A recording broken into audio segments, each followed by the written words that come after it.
فرمایا وَإِذَا سَأَلَكَ عِبَادِي أَنِّي فَإِنِّي قَرِيب، محبوب جب میرے بندے آپ کی بارگاہ میں آ کے میرے بارے میں پوچھے نا تو ان سے کہہ دینا میں ان کے قریب ہی ہوں، قریب ہی ہوں۔ دلیل کیا ہے؟ یہ جب بھی مجھ سے دعا مانگیں گے میں ان کی دعاؤں کو قبول فرماؤں گا، میں ان کے قریب ہوں، میں ان کے قریب ہوں۔ یہ جب بھی دعا مانگیں گے نا میں قبول کروں گا، میں ان کے قریب ہوں۔ اللہ تبارک و تعالیٰ کے بندے اللہ سے محبت کرتے، رب کی بارگاہ میں جھکتے، اس کو اپنے دکھ سناتے، اس کے پیارے محبوب صلی اللہ تعالیٰ علیہ وسلم کا وسیلہ لے کے اس کے حضور حاضر ہو جاتے، پیشانیاں سجدوں سے روشن ہوتی۔ ہم نا ہر چیز کے لیے وقت نکالتے ہیں، ہر چیز کے لیے، لیکن عبادت کے لیے وقت نہیں نکالتے۔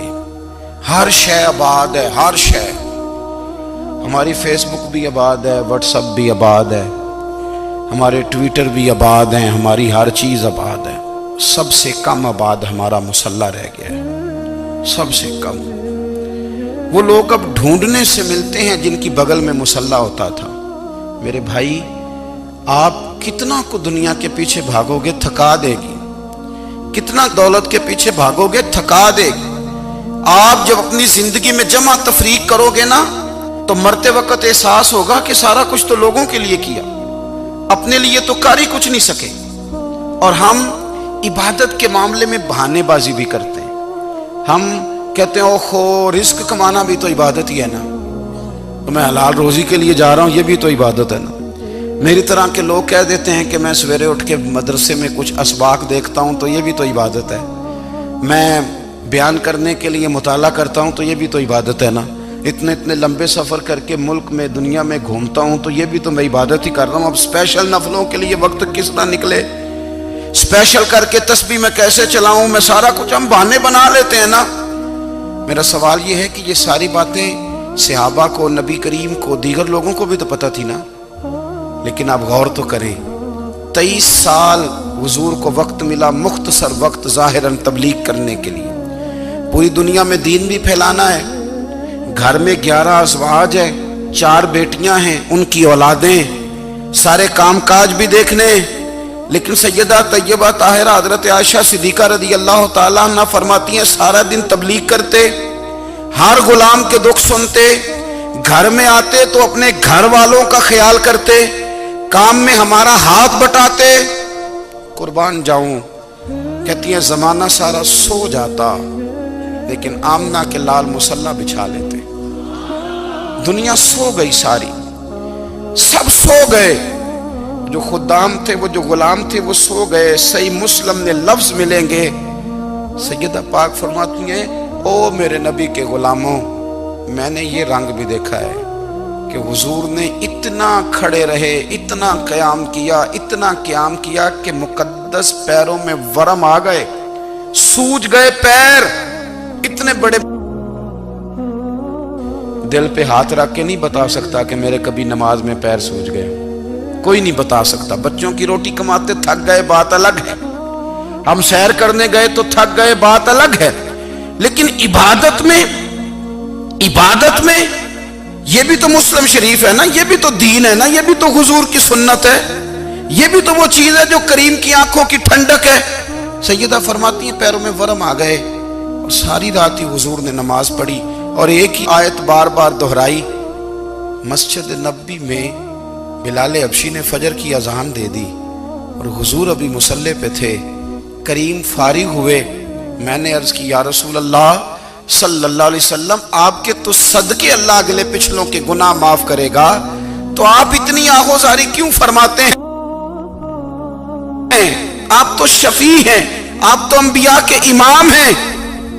تو حضور نے فرمایا عائشہ تم نے گنوایا ہے نا میرے اللہ کی مجھ پر کتنی رحمت ہے، افلا اکون عبدا شکورا، فرمایا اگر اس نے اتنی نعمتیں دی ہیں تو کیا میں اس کا شکر گزار بندہ نہ بنوں، میں شکر گزار بندہ نہ بنوں اس کا؟ پھر اگر اتنی نعمتیں اس نے دی ہیں، مجھے اتنا نوازا ہے، تو پھر میں اس کے سامنے سجدے نہ کروں؟ او میرے بھائی، بڑے قابل فخر لوگ ہیں ہم کہ ہم نبی پاک کے غلام ہیں، ہم قابل فخر ہیں کہ نبی کریم کے غلام ہیں، کیا کبھی اس غلامی کے شکرانے میں بھی 2 نفل پڑھے کہ یا اللہ تیرا شکر ہے تو نے ہمیں حضور کا غلام بنایا ہے؟ یاد رکھیں کہ اپنی روحانی زندگی کو آباد کریں، استغفار پڑھیں، تسبیحات کریں۔ حضرت عبداللہ ابن عمر رضی اللہ تعالیٰ عنہ حضرت عمر کے صاحبزادے ہیں، مکہ مکرمہ میں ان کی قبر ہے۔ میں نے جب انہیں پڑھا تو مجھے ان سے بڑا پیار ہو گیا، لیکن آپ کو پتہ ہے وہاں جا کے کسی شخص کا مزار تلاش کرنا یا پوچھنا ایک مشکل کام ہوتا ہے۔ تو ایک دفعہ میں مکہ شریف میں حاضر تھا، تو ایک گاڑی والا ڈرائیور مجھے کہنے لگا کہ مولانا میں آپ کو جانتا ہوں، مجھے آپ سے محبت ہے، ایک بات بتاؤں آپ کو؟ میں نے کہا بتاؤ۔ کہنے لگے حضرت عبداللہ ابن عمر کی قبر دیکھنی ہے۔ میں نے کہا یہ تو نہیں کہہ رہا، یہ کسی نے بندوبست کرایا ہے، یہ اللہ نے تیرے دل میں بات ڈالی ہے، یہ ہو گیا، تو لے چل مجھے۔ حضرت عبداللہ ابن عمر کو نبی پاک نے فرمایا تھا راجل صالح، یہ نیک بندہ ہے، یہ متقی آدمی۔ حضرت عبداللہ ابن عمر رضی اللہ تعالیٰ عنہ سیدنا فاروق اعظم رضی اللہ تعالیٰ عنہ کے صاحبزادے ہیں، اور ان کی ہمشیرہ سیدہ حفصہ رضی اللہ تعالیٰ عنہ حضور کی زوجہ محترمہ۔ ایک دن اپنی ہمشیرہ سے کہنے لگے کہ نبی کریم صلی اللہ تعالیٰ علیہ وسلم گھر میں آئے نا، اور اگر حضور غم امت میں پریشان نہ ہوں، طبیعت کو حشاش بشاش دیکھو، تو ذرا پوچھنا تو صحیح حضور کا میرے بارے میں کیا خیال ہے، پوچھنا تو صحیح کہ کریم کی بارگاہ میں میرا کیا مقام ہے، میرے بارے میں حضور کیا فرماتے ہیں۔ اب بہن کو کام بتائے، اور بتائے بھی بھائی، اور پھر بہن وہ کام نہ کرے، یہ تاریخ میں ہوتا نہیں۔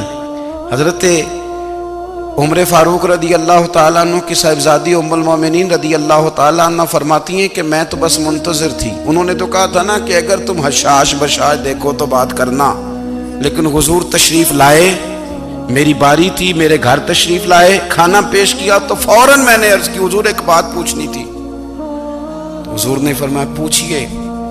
میں نے عرض کی حضور میرے بھائی عبداللہ ابن عمر کے بارے میں آپ کا کیا خیال ہے؟ نوجوانوں میری بات پہ غور کرنا، میرے بھائی کے بارے میں آپ کا کیا خیال ہے؟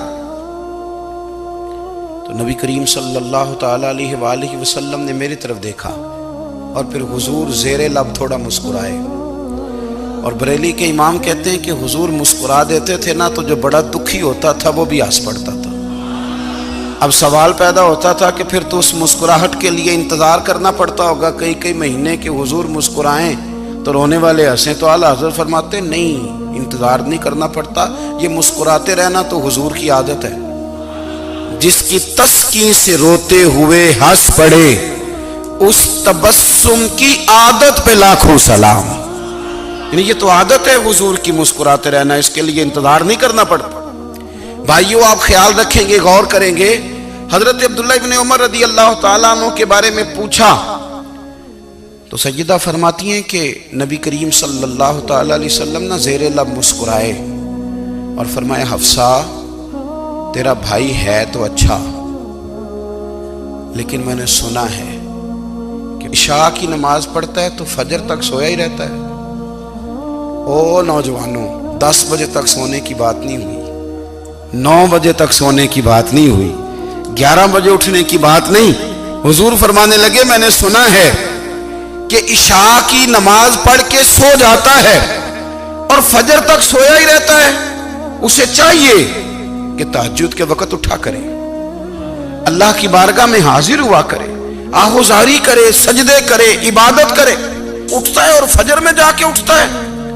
حضرت جناب حفصہ رضی اللہ تعالیٰ عنہ کہتی ہے میں نے جناب عبداللہ ابن عمر کو پیغام دیا اور میں نے کہا میرے جوان بھائی سن، نبی پاک نے فرمایا ہے تو اچھا پر تہجد میں نہیں اٹھتا، نفل نہیں پڑھتا۔ او میری ملت کے جوانوں، مزہ نہیں آ جاتا جب ساری دنیا سوئی ہو، ساری دنیا، اور بستر بھی گرم ہو اور نیند بھی پورا غلبہ کر رہی ہو، اور اچانک گھنٹی بجے دماغ میں، آنکھ کھلے، گھڑی پہ نظر پڑے، 3:30 4 بجے کا پیغام گھڑی بتائے، اور کوئی چڑھتی جوانی والا اٹھ کے